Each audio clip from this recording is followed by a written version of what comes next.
बहुत सुंदर।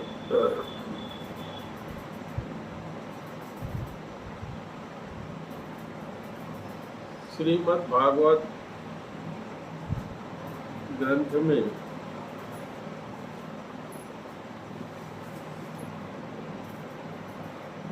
भागवत की कथा शुरू करते हुए कहते हैं कि धर्म, अर्थ, काम और मोक्ष ये चार पुरुषार्थ कहलाते हैं। यानी इंसान जब जन्म लेता है तो उसकी सनातन धर्म का जो हिंदू है उसकी यही इच्छा रहती है कि धन कमाए और उस धन से धर्म करे। अर्थ, धर्म और उसी से उसकी कामना, जितनी संसारी कामनाएं हैं सब उसी मेहनत की हुई कमाई से पूर्ति हो। और अंत में मुक्ति प्राप्त हो जाए। मुक्ति का मतलब होता है आवागमन के बंधन से मुक्त हो जाना। आवागमन क्या होता है? बार बार जन्म लेना, बार बार मरना, मर करके फिर जन्म लेना, फिर मरना। और माना ये जाता है कि 84 लाख योनि है और इसका ये नियम नहीं है कि एक बार जिस योनि में हम जन्म ले लिए अब अगली योनि हमको वो नहीं मिले।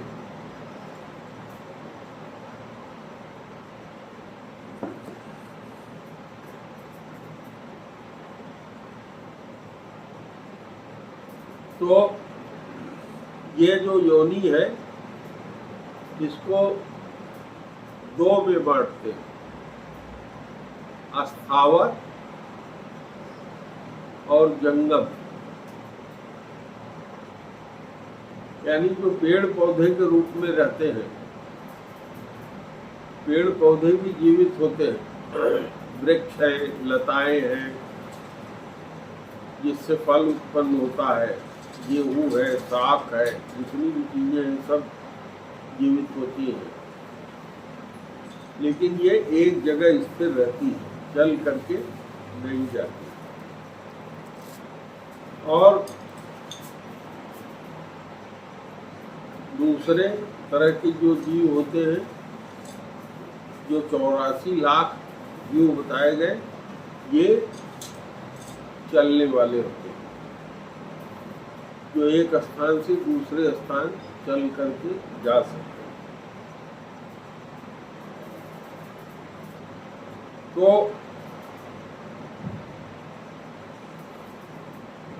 हमको प्रभु किसी भी योनि में भेज सकते हैं, अस्थावर में भी, पेड़ पौधे के रूप में भी, क्योंकि वहां भी जीवन होता है। बरगद का एक बीज देख लीजिए, उसमें हजारों बीज होते हैं। पीपल का एक देखिए फल बहुत छोटा होता है लेकिन उसमें बीज ही बीज होता है, सैकड़ों बीज होते हैं।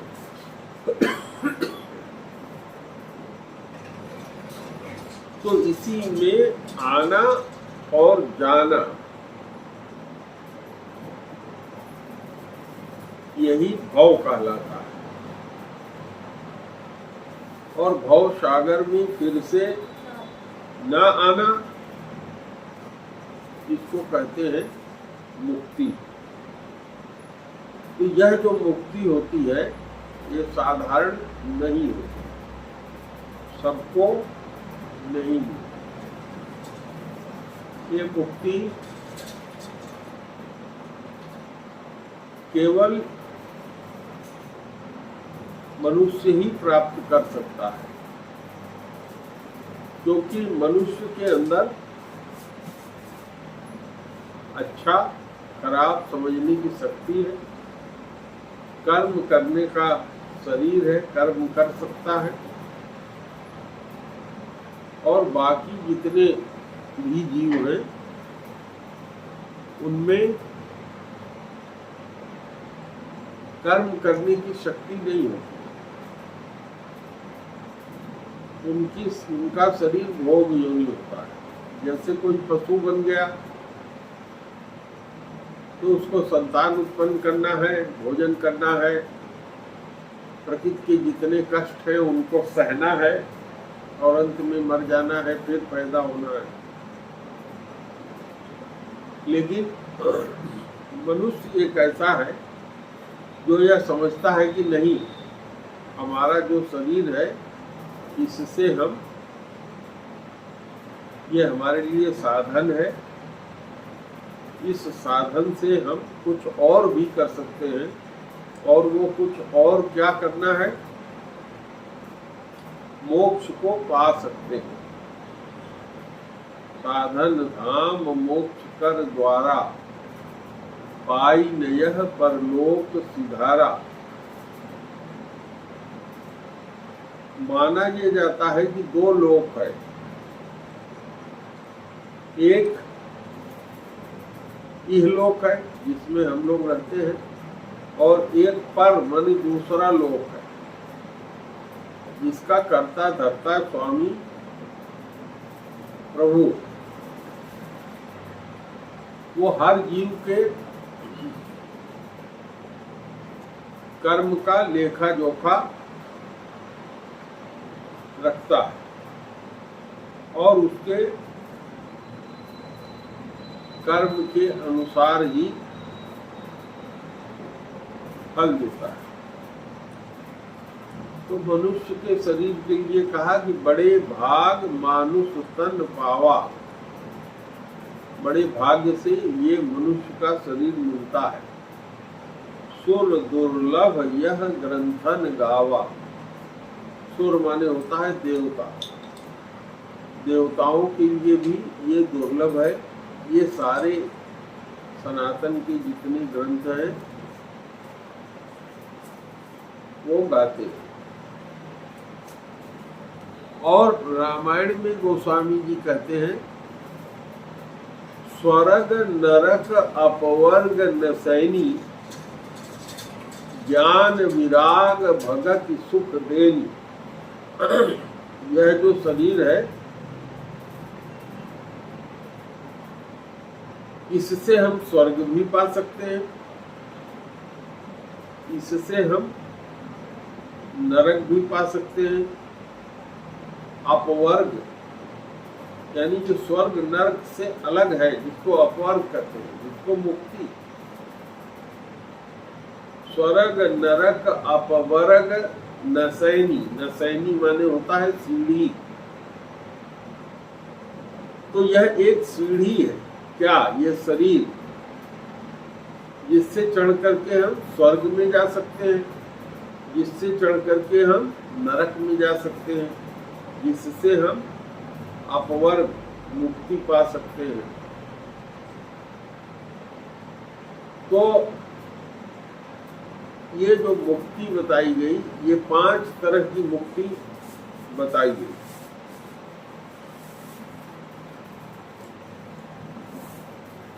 यह मुक्ति भगवान का एक लोक है। अब बात यह आती है कि भगवान कौन? एक ब्रह्मा जी का लोक कहा जाता है। ब्रह्मा जी जिन्होंने इस सृष्टि की रचना किया है, उनका जो लोक है, उनका जो स्थान है वो अलग है। और ब्रह्मा जी के भी रचने वाले जो हैं वो भगवान कहलाते हैं, और ब्रह्मा जी के भी भगवान।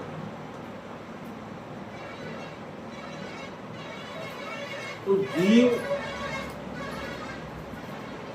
जब तक ब्रह्मलोक तक जाता है तब तक वो आवागमन से मुक्त नहीं होगा। और इसमें भी जो स्वर्ग का लोक कहलाता है उसका मालिक है इंद्र, जो देवताओं का राजा है।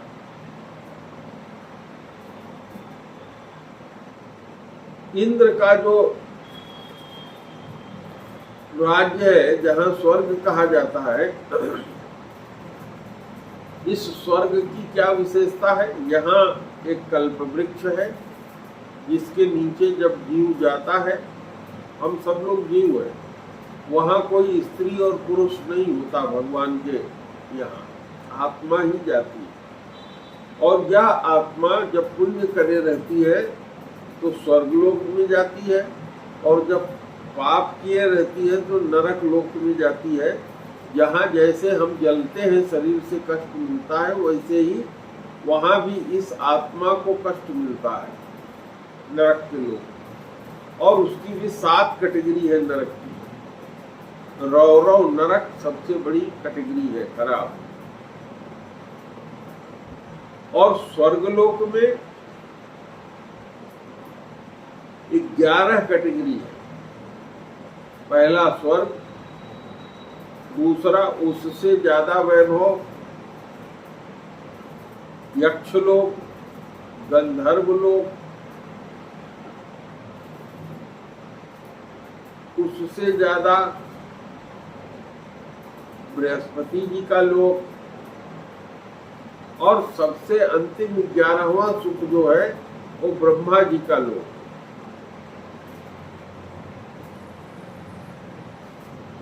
तो गीता में भगवान श्री कृष्ण ने कहा, आ ब्रह्म भुवना लोका पुनरावर्तिनो अर्जुना। ये अर्जुन, ब्रह्मलोक तक के जितने भी लोक हैं जहाँ एक से एक सुख मिलते हैं, वो वहाँ जाने के बाद जीव जितना पुण्य किए रहता है उतना सुख भोग करके और फिर इस धरती पे वापस आ जाता है, तो उसको मुक्ति नहीं मिलती। ब्रह्मा के लोक तक अगर गया, स्वर्ग की ही वो कैटेगरी है ब्रह्मा के स्थान का भी, वहां तक वो सुख भोगेगा और फिर जब सुख समाप्त हो जाएगा धरती पे आ जाएगा। और जब भगवान के लोक में वो जाता है, जिसको ब्रह्म कहते हैं, जिसको परमात्मा कहते हैं, जिसको ईश्वर कहते हैं, जिसको भगवान कहते हैं, जब वो निर्गुण निराकार होता है तो उसको कहते हैं ब्रह्म। जब वो भगवान विष्णु के रूप में क्षीर सागर में कारणों में विहार करता है, सांप की सैया पे सोता है, उसकी पत्नी लक्ष्मी उसका पैर दबाती है,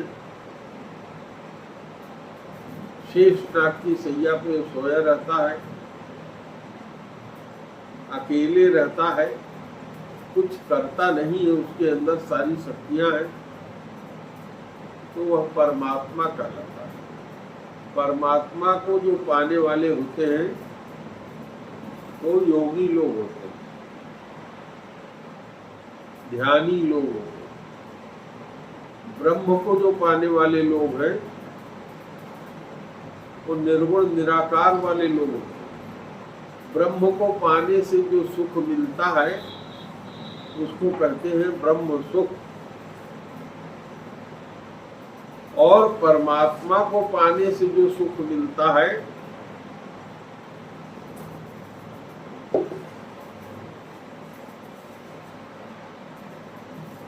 उसको कहते हैं परमात्म सुख या परम सुख। और भगवान को पाने से जो सुख मिलता है, जो आनंद मिलता है, तो वह है ब्रह्मानंद। परमात्मा का पाया हुआ आनंद परमानंद, और भगवान को पाने का मिला हुआ आनंद प्रेमानंद। ये 3 तरह के आनंद होते हैं।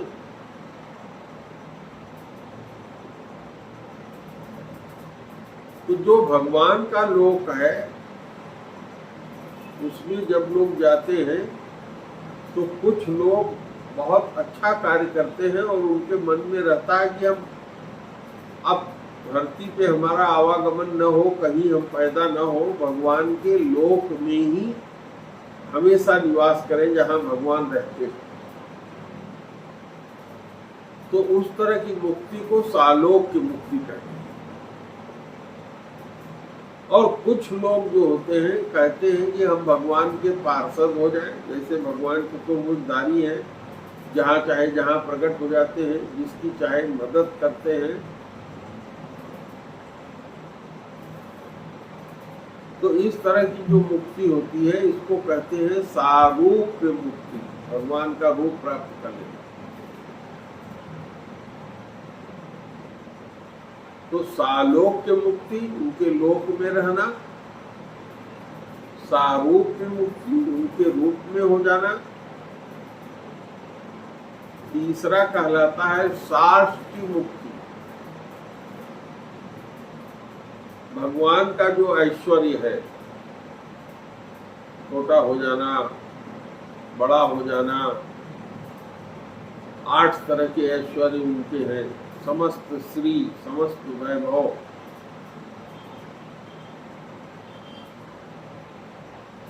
ये साष्टी कहलाता है।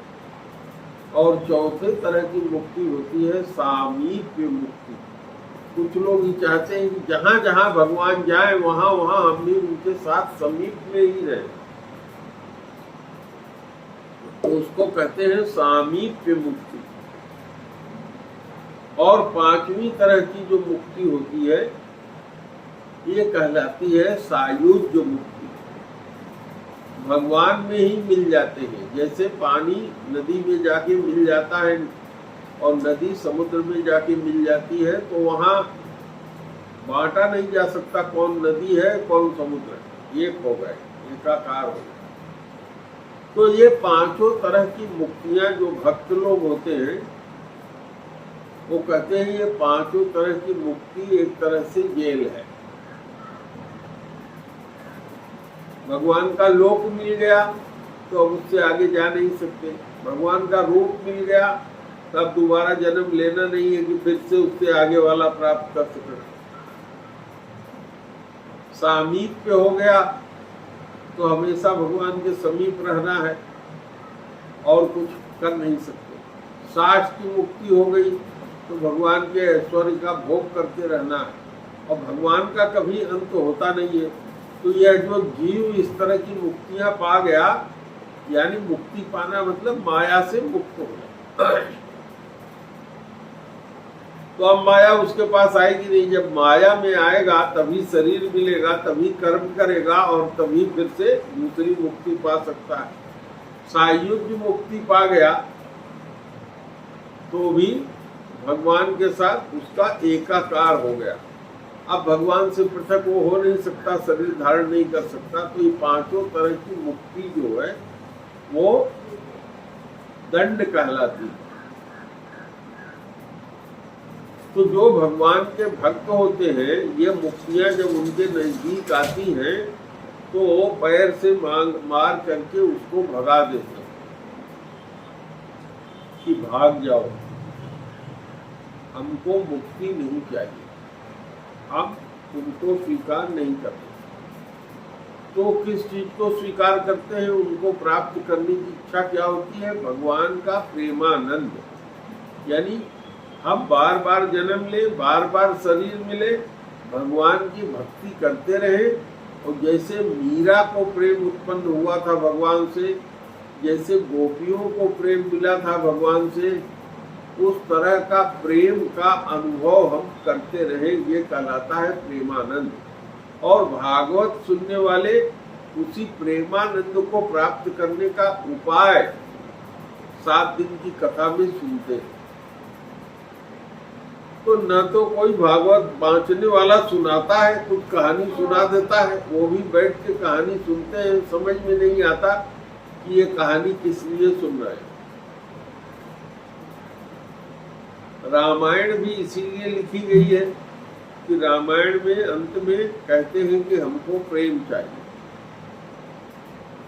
भरत जी से बड़ा कोई भक्त नहीं, तो भरत जी कहते हैं धर्म न अर्थ न काम रुचि गति न चहु निर्वाण जन्म जन्म पुनि राम पद यह वरदान नयान। भगवान का प्रेम हमको मिलता रहे। हमको पैदा होकर के धर्म नहीं करना है, उससे धन नहीं कमाना है, उससे मनोकामना की पूर्ति नहीं करनी है, और निर्वाण किसी तरह की मुक्ति नहीं चाहिए पांचों में से। क्या चाहिए? भगवान का प्रेमास्पद प्रेमानंद चाहिए। तो प्रेमानंद करने के लिए किसको ये प्रेमानंद मिल सकता है? सबको नहीं मिल सकता, केवल भक्त को ही मिलता है।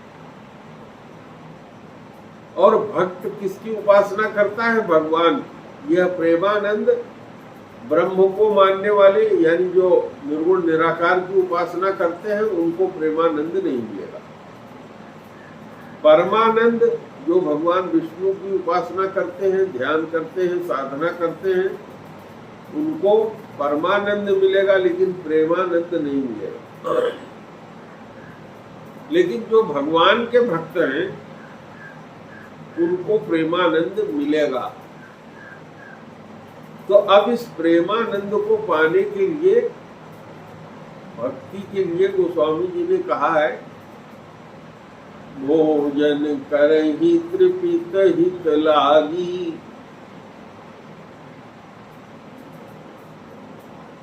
जिमि असन पचवई जठरागी। भोजन तृप्ति के लिए करते हैं। हम आपको भूख लगती है तो भोजन किस लिए करते हैं? तृप्ति के लिए। और जब भोजन अपने आप चला जाता है पेट में तो उसको पचाने में हमारा आपका कोई योगदान नहीं होता। आसन जो पेट में जठराग्नि होती है वो उसको पचाती है, और उससे क्या मिलता है? तृप्ति तो मिलती ही है, तुष्टि भी मिलती है। भोजन खा के हम तुष्ट हो जाते हैं और पुष्ट हो जाते हैं। तो ये दो चीज आदमी नहीं चाहता है। पुष्ट होने के लिए, तुष्ट होने के लिए भोजन नहीं करता, लेकिन ये इनाम में मिल जाता है। ऐसे ही जब भगवान की उपासना भक्त करता है तो ये जो पांचों तरह की मुक्तियां हैं ये बिना मांगे आ जाती है।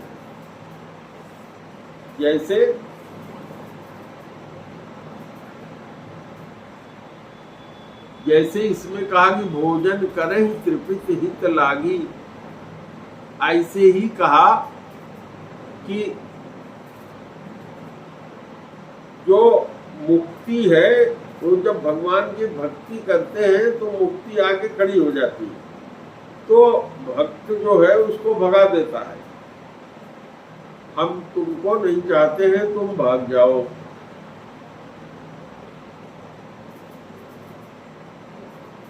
तो उसके लिए उसे क्या करना होता है? भक्ति की एक कैटेगरी होती है। सबसे अंतिम कैटेगरी की भक्ति गोपी भक्ति होती है, और उससे बाद वाली जो भक्ति होती है वो राधा जी की भक्ति है। राधा जी का भक्ति का स्थान कोई और प्राप्त नहीं कर सकता, वो केवल राधा जी को ही है मिला, उन्हीं को मिले। गोपियों की जो भक्ति है वो मिल सकती है। तो इसके लिए क्या होना चाहिए? सबसे पहले तो आदमी के अंदर श्रद्धा होना चाहिए। जब श्रद्धा होगा तब विश्वास उत्पन्न होगा कि हाँ, श्रद्धा उत्पन्न हो गया तब विश्वास होगा कि भगवान है, हम भगवान को पा सकते हैं।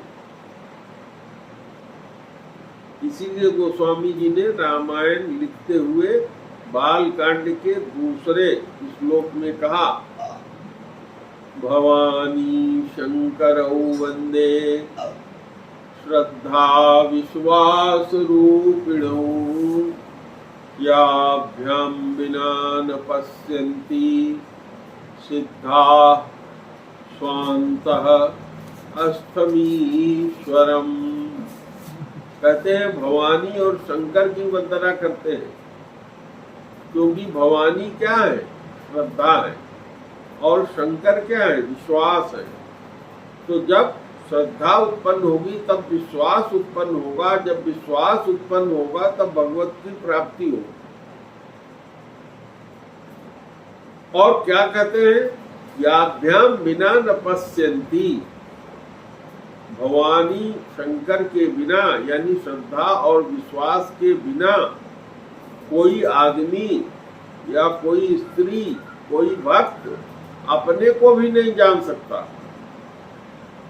याभ्याम बिना न पश्यन्ति, जिसके बिना वो नहीं देख सकता, स्वान्तः अपने अंतः में स्थित भगवान को। याभ्याम बिना न पश्यन्ति सिद्धा, सिद्ध लोग हो जाए तब भी स्वान्तस्थ भगवान को देख नहीं सकते, इसलिए श्रद्धा और विश्वास की आवश्यकता होती है। तो जो भक्ति का सिद्धांत है उसमें बताते हैं कि सबसे पहले आदौ श्रद्धा,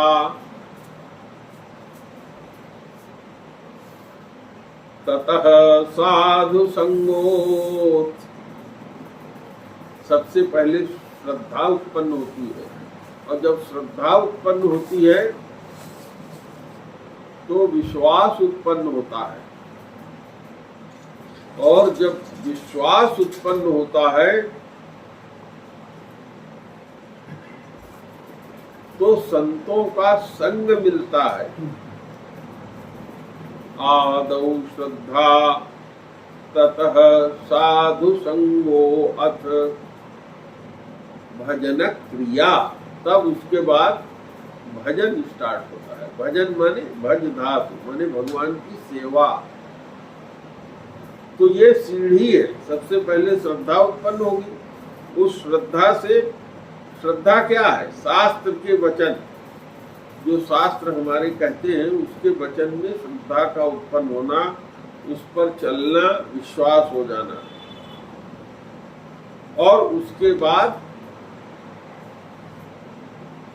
ऐसे लोग जो इस पे चल रहे हैं, शास्त्र में पारंगत हैं, जो चल रहे हैं, जिनको साधु कहा जाता है, सज्जन कहा जाता है, उनकी संगत मिलती है।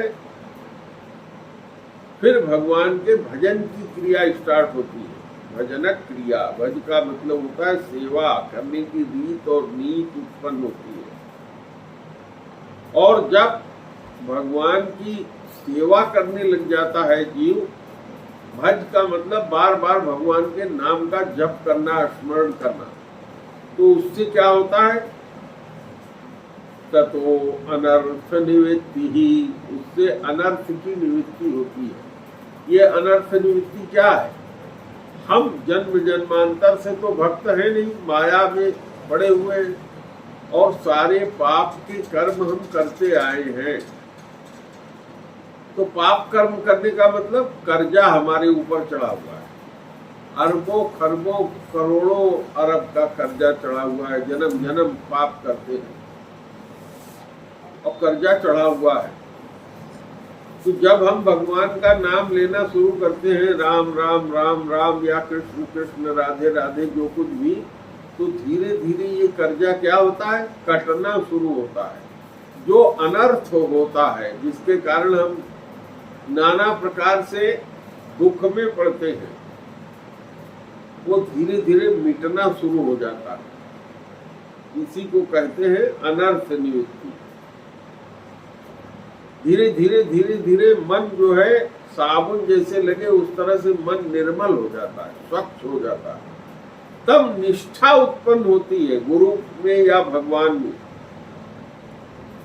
और जब निष्ठा उत्पन्न हो जाती है तो इतनी रुचि उत्पन्न हो जाती है कि अगर कोई शरीर को चीर के फेंक भी दे, भगा भी दे, कुछ भी कर ले, तो फिर वो भगवान की सेवा करेगा ही, भक्ति करेगा ही, भगवान का नाम जपेगा ही।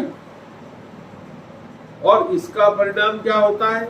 आसक्ति उत्पन्न हो जाती है। जैसे किसी पुरुष को अपनी स्त्री के प्रति या किसी स्त्री के प्रति आसक्ति हो जाती है, या किसी स्त्री को किसी पुरुष के प्रति आसक्त हो जाती है वो, तो नियम कानून कुछ नहीं मानती। बेइज्जती होगी, इज्जत होगा, अच्छा होगा, खराब होगा, संसारी नियम क्या है वो सब छोड़ करके चलने लगता है। जब यह उत्पन्न होता है तो उसको कहते हैं प्रेम। जब आसक्ति उत्पन्न होती है तो रति उत्पन्न होता है, प्रेम उत्पन्न होता है। और यही जब गाढ़ा हो जाता है तो इसी को भाव भक्ति या प्रेमानंद कहते हैं। और यही क्रम है भक्तों के हृदय में इस तरह से उत्पन्न होने का, आविर्भाव होने का, मैंने शुरुआत होने का यही क्रम है। ये हो सकता है कई जन्मों में हो, एक ही जन्म में जरूरी नहीं है कि इसी जन्म में हम आए और भगवत प्रेम उत्पन्न हो जाए। तो गीता के 14वें अध्याय में भगवान ने कहा है कि जो मेरा भक्त हो जाता है, न मे भक्ता प्रणश्यति, उसका कभी नाश नहीं होता। तो क्या होता है? अगले जन्म में जहां से पैदा होता है, भगवान चाहे बहुत गरीब घर में पैदा हो, चाहे अमीर घर में पैदा हो, चाहे देश में पैदा हो, चाहे कुदेश में पैदा हो, वहां भगवान हर जगह साधु होता है, सज्जन हर जगह होते हैं। और गुरु से मिला देगा, सत्संग दिला देगा, और उसकी क्रिया उस जन्म में भी आगे बढ़ जाएगी।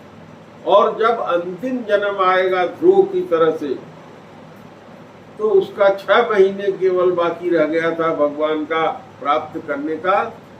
उस 6 महीने में अंत में भगवान की कृपा से ही उसने भजन किया और भगवान को प्राप्त कर लिया। इसीलिए ध्रुव की कथा सुनाते हैं तो कहते हैं ध्रुव जैसे जंगल में गया, गुरु आ गए वहां। ये भगवान की कृपा है। नारद उनके गुरु आ गए, और जो मंत्र वो जीवन बीत जाता है लोगों को खोजते खोजते, अच्छा गुरु नहीं मिलता, वो उन्होंने बता दिया कि बेटा ओम नमो भगवते वासुदेवाय मंत्र का जाप करो। और स्थान बता दिया, मधुबन में चले जाओ। मधुबन में जा करके जो तरीका बताया था उस तरीके से उसने भजन शुरू किया, तो प्राप्ति का जन्म आ गया था, उसका प्राप्ति भगवान की हो गई। इसी तरीके से जीव को भगवत प्राप्ति हो जाती है। इसलिए आदमी को परेशान नहीं होना चाहिए। जितना धन, जितना भक्ति हम करेंगे, जितना हमारी भक्ति होगी, उतना ही हमारे अंदर ज्ञान और वैराग्य उत्पन्न होगा। जब भक्ति अपनी सीमा को पूर्ण हो जाएगी तो ज्ञान और वैराग्य भी अपनी पूरी सीमा को प्राप्त हो जाएगा। इसीलिए भागवत की कथा में कहते हैं कि जब लोगों ने कीर्तन करना शुरू किया, भगवान की भक्ति वहाँ उत्पन्न हुई, तो ज्ञान और वैराग्य अपने आप जवान हो गए, उनको होश आ गया। ज्ञान वैराग्य अपने आप होश आ जाएगा उनको, और भगवान का प्रेम, प्रेमानंद प्राप्त हो जाएगा।